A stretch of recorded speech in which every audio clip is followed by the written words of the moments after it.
Desarrollo del sistema urinario. Si bien el riñón se desarrolla durante la cuarta semana a partir del mesodermo intermedio, hagamos un repaso de lo que sucede durante la tercera semana. En esta etapa, del día 15 al 21, o sea, la primera semana de amenorrea materna, ocurre el fenómeno más característico del desarrollo embrionario, que se denomina gastrulación, y esto corresponde a un conjunto de movimientos de células epiblásticas que llevarán a la formación de las tres capas germinativas del embrión. Y estas corresponden al ectodermo, mesodermo y endodermo.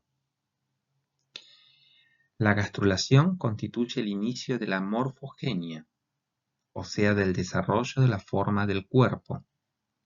Y antes y durante la gastrulación se establecen los ejes corporales: antero-posterior, o sea, cráneo-caudal, dorso-ventral, derecha e izquierda. Y este proceso se realiza mediante un mecanismo complejo y ordenado de regulación génica. Hacia finales de la tercera semana vamos a encontrar a nuestro embrión, compuesto por las tres hojas embrionarias, entre las cavidades amnióticas y el saco vistelino, sostenido por un pedículo de fijación adentro del celoma extraembrionario,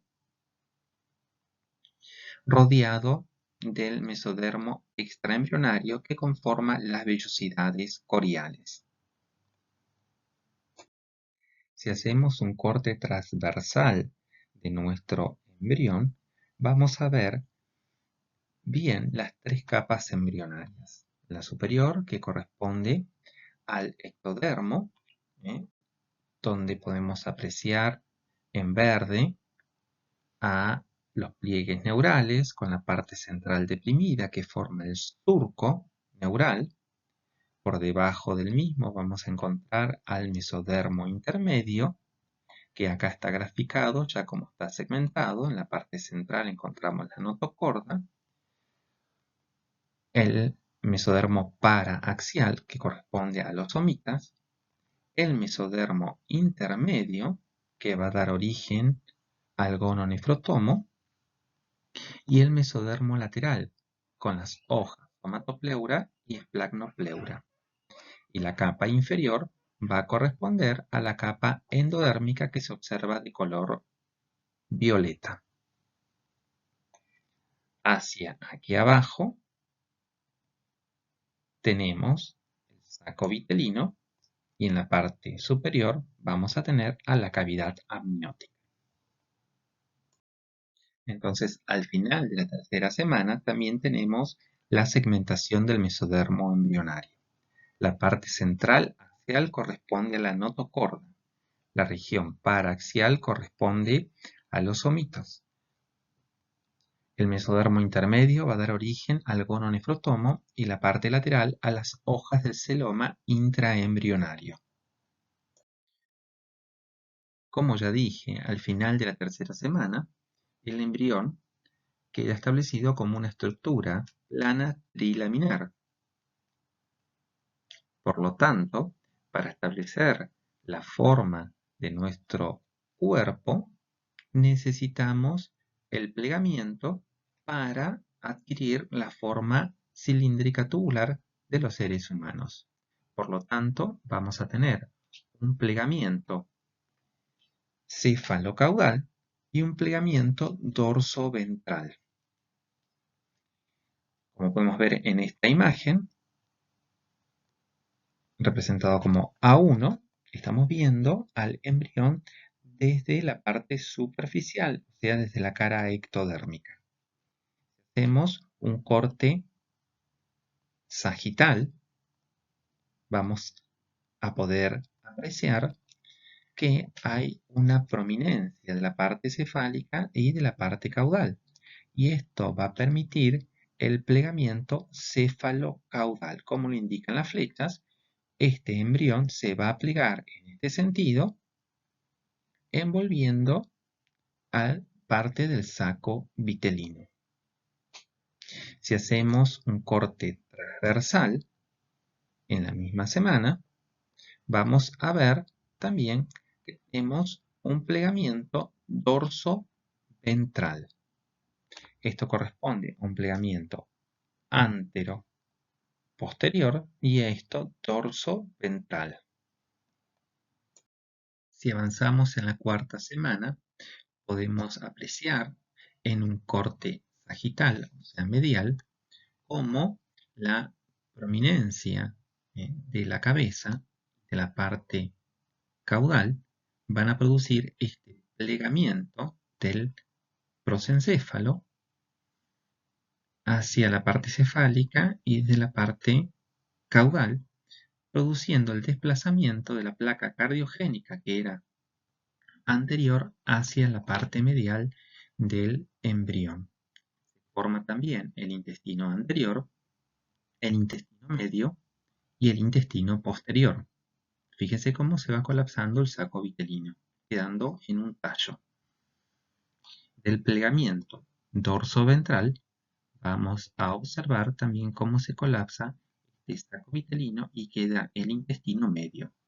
Desde la parte neuroectodérmica vamos a ver que se formó ya el tubo neural, se forman los ganglios raquídeos y vamos a apreciar este sector que es de nuestra importancia, que va a corresponder al mesodermo intermedio y va a ser el origen de la parte renal.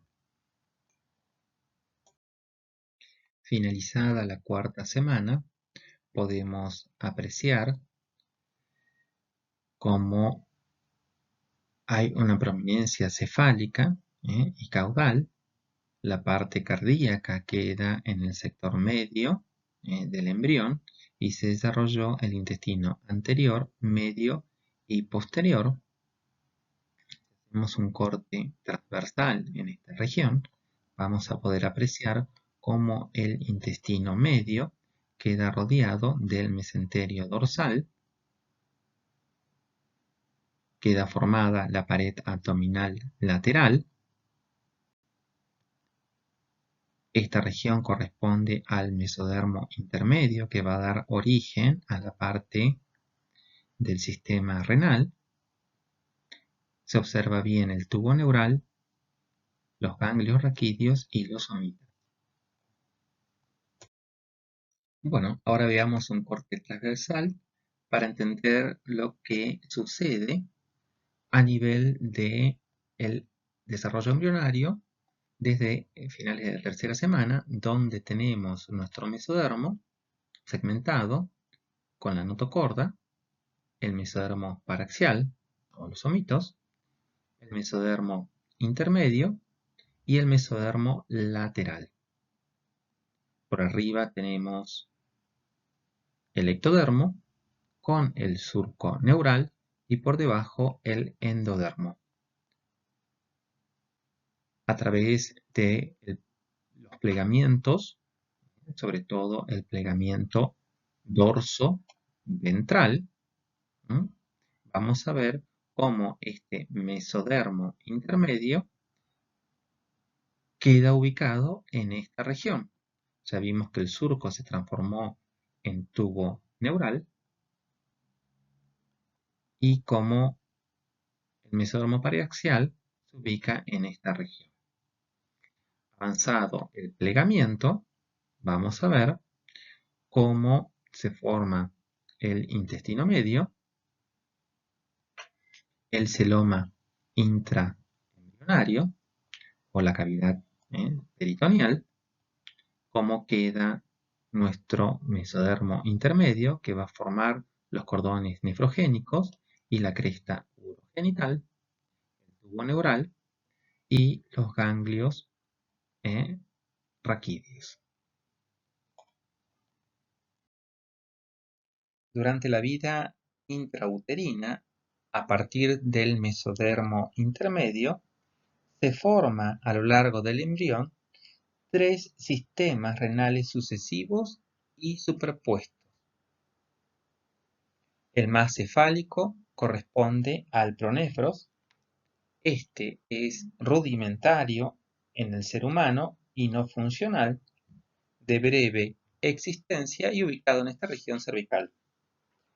El mesonefros tiene una funcionalidad breve, involuciona parcialmente y tiene ubicación tóraco-lumbar. El metanefros constituye el riñón definitivo y tiene localización pélvica. Bien, entonces remarcamos que es importante conocer que el aparato urinario se desarrolla en 3 etapas. El pronefro, al comienzo de la 4ª semana de vida intrauterina, forma de 7 a 10 unidades excretoras, denominados nefrotomos, que pronto involucionan y tienen ubicación cervical. El mesonefros, también ubicado en la 4ª semana, pero de localización tóraco-lumbar, o sea, de torácico superior a lumbar superior, hasta L3. Al comienzo de la 4ª semana aparecen los primeros túbulos excretores que se elongan en forma de S y adquieren un ovillo capilar, un glomérulo. Los túbulos forman la cápsula de Bowman y constituyen así el corpúsculo renal. En el extremo opuesto desemboca en el conducto mesonéfrico de Wolff. Observemos nuevamente la imagen, entonces, y podemos apreciar los remanentes del pronefros y nuestro mesonefros, que forma un sistema de túbulos con un ovillo capilar en el extremo y que desemboca en el conducto mesonéfrico de Wolff. Va desde la región torácica hacia la región lumbar. Hacia la 5ª semana se observa un área nodular correspondiente al esbozo de la gónada que va a recibir por migración a los gonocitos que la van a colonizar. Si hacemos un corte transversal de la imagen anterior, podemos observar entonces a la cresta urogenital compuesta por la gónada en formación que está recibiendo a los gonodocitos y se desarrollan los cordones sexuales primitivos. Esto corresponde a la gónada. En este momento es un periodo indiferenciado, tanto masculino como femenino. Y la formación a partir de este mesonefros, de estas elongaciones tubulares en forma de S, que van a rodear a un ovillo capilar conformando el glomérulo renal. Y esto va a desembocar en el extremo distal en el conducto de Wolff. Acuérdense que el conducto de Wolff en el varón va a conformar el conducto deferente, en cambio en la mujer posteriormente va a degenerar.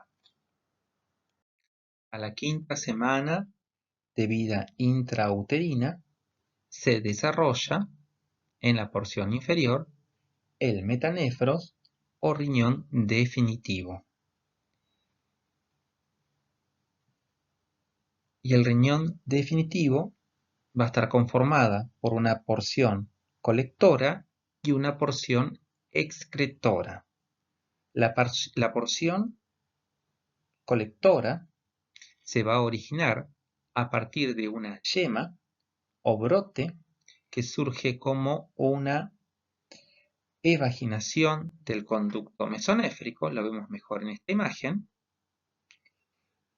que se va a introducir en el tejido metanéfrico, el cual le forma una caperuza o un capuchón.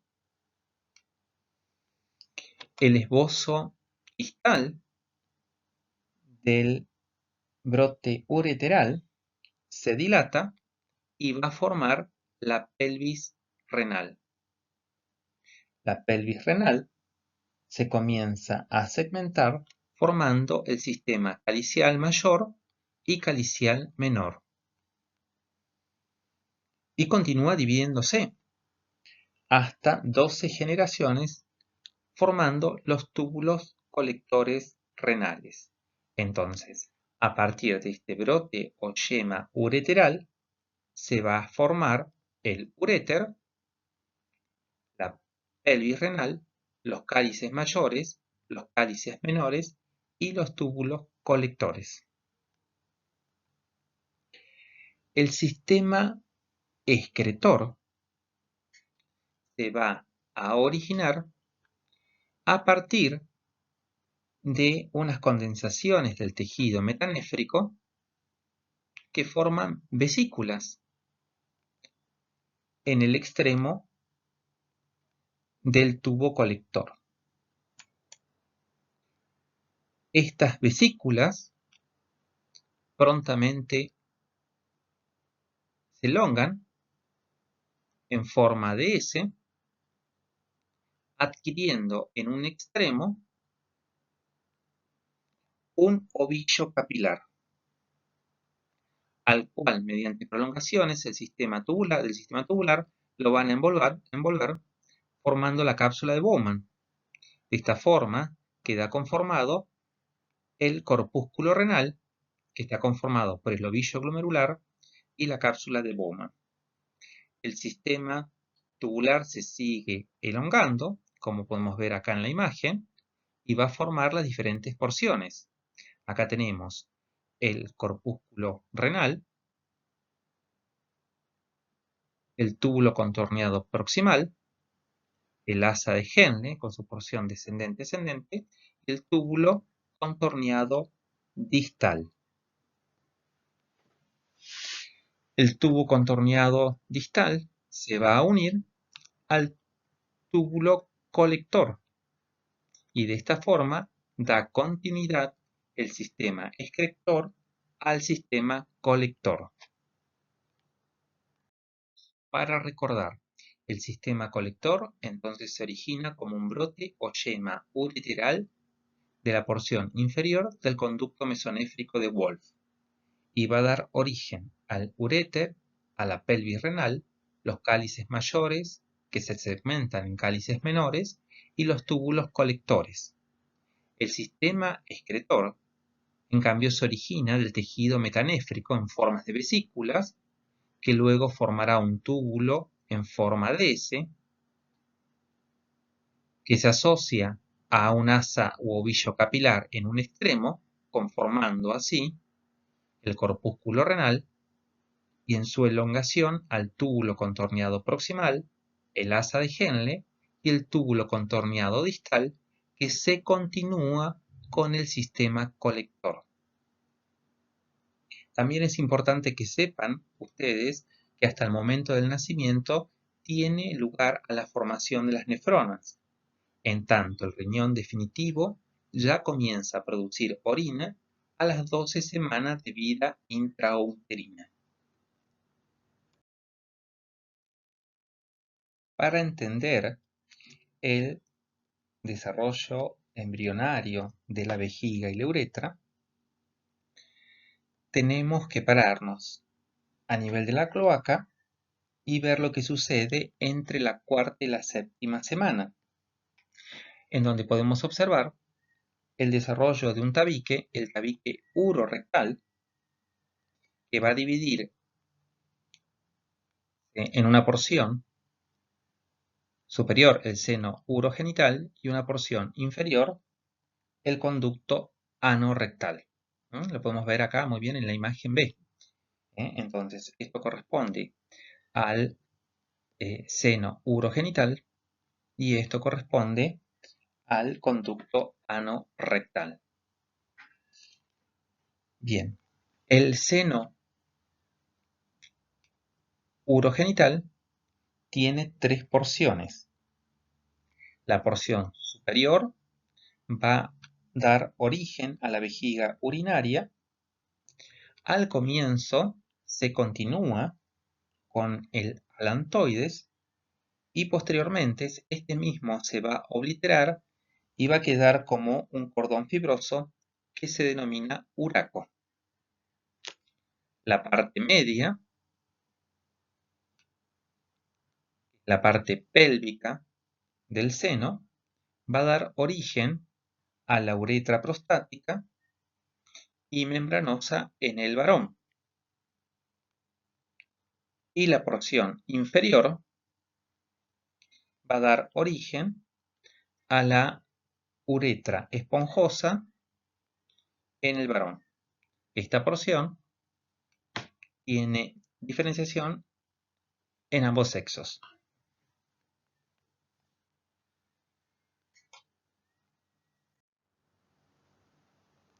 Durante la diferenciación de la cloaca, los conductos mesonéfricos se incorporan a la vejiga.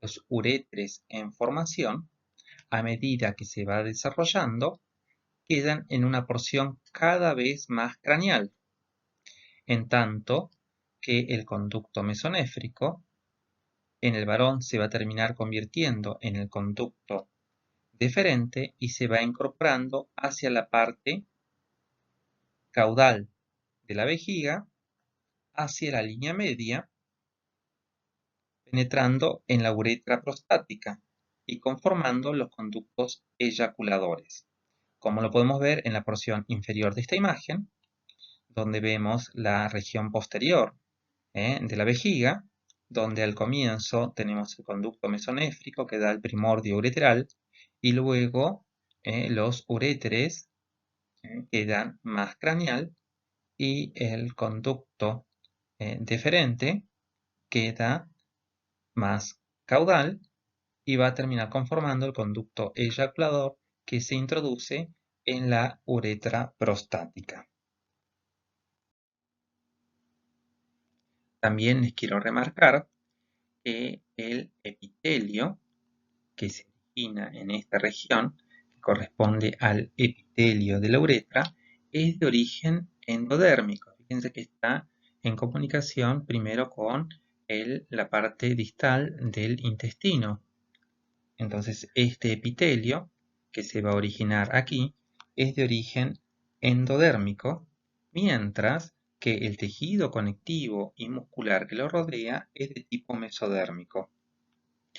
Hacia el final del primer trimestre, la proliferación del epitelio uretral va a dar origen a las glándulas prostáticas en el hombre y las glándulas uretrales y paraureterales en la mujer. Como pudimos observar, los riñones se originan en la porción pélvica del embrión, pero luego sufren un ascenso hasta su posición definitiva en el abdomen. Este cambio es ocasionado tanto por la elongación del embrión, sobre todo a expensas de su región lumbrosacra, como por la disminución de la curvatura del mismo. A medida que el riñón asciende en el abdomen, cambia su arteria nutricia, pero siempre corresponde a ramas de la arteria aorta, siendo las últimas de ubicación cada vez más craneal.